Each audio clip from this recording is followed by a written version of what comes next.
of February 2022. And Your Honor, we humbly submit that there are two issues for determination emanating from the motion application. And the first issue, Your Honor, is whether there are compelling and sufficient reasons to warrant the respondents being detained in custody pending conclusion of investigations. And the second issue, Your Honor, is whether the motion application is merited.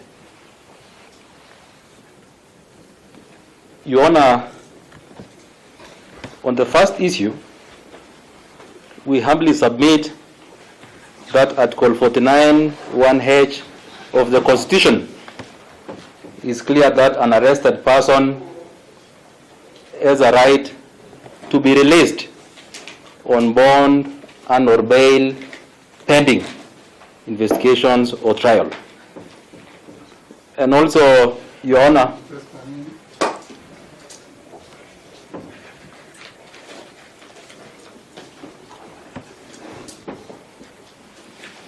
(1)(h) of the Constitution, which grants an arrested person, and mark my words, Your Honor, an arrested person has a right to be released on bond and or bail unless there are compelling reasons.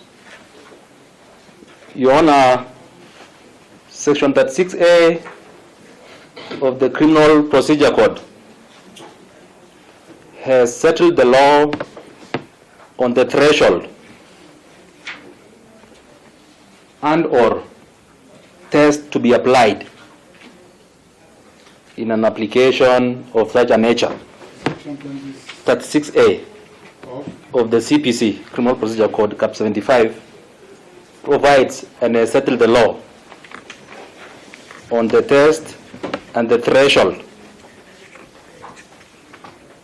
that such an application must meet. Those are the statutory requirements. And of great significance, Your Honor, we humbly submit that the said section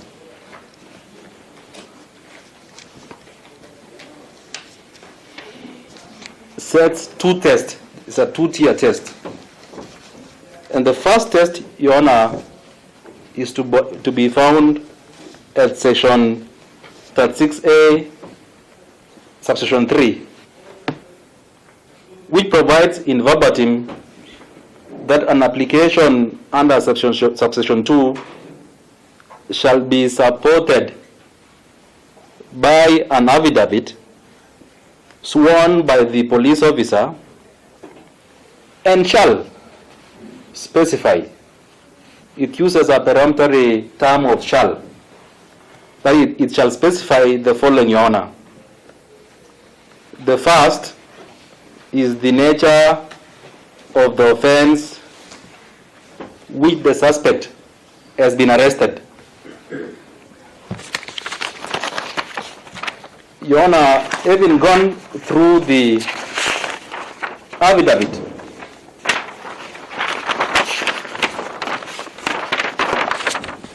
of Corporal Noka Nyasinga, having gone through the said affidavit, Your Honor, there is no iota of indication or statement as to the nature of the offenses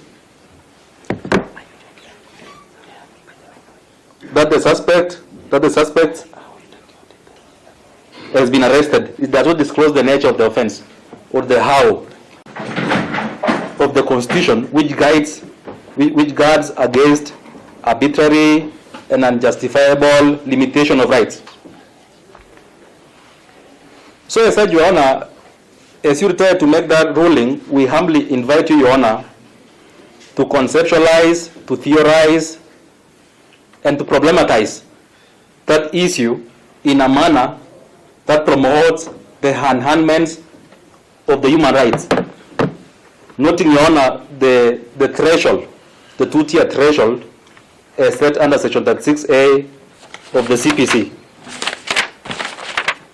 Also, Your Honor, we'll also invite you to consider the authority of in Betty Chemutai Kimeiwa vs. Republic,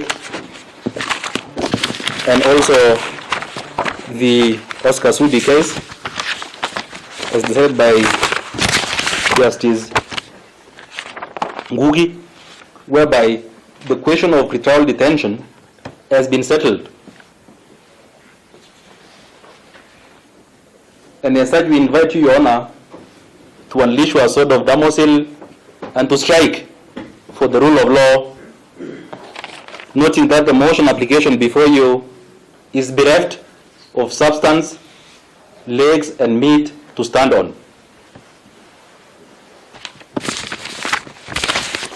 Having submitted, Your Honor, that the motion application is bereft of merit and the threshold as settled by the law, consequently, we wish to submit that conversely, there are compelling reasons to release the suspect on bond and or bail. And we invite you, Your Honor, to consider the following factors. First, Your Honor, is that it is not in dispute that the suspects have fixed abode in Uhuru within the Republic of Kenya, and most of them also, Your Honor, is that they are students. Some of them are even on teaching practice, and as such, they can present themselves as and when required by the prosecution or by the investigation. We also invite you, Your Honor, to consider the fact that they have cooperated with the investigations at the time of the arrest, subsisted up to the period of presenting them before the honorable court, and they have surrendered all their phones, their gadgets, and they were even directed to remove the password, the SIM passwords, and they removed. They have holistically cooperated and surrendered everything which was required of them. So they have cooperated. Above all, Your Honor, we invite you to consider and to find that the suspects are innocent. They are presumed innocent. And Article 52A of the Constitution is clear that every accused person has a right to fair trial, which includes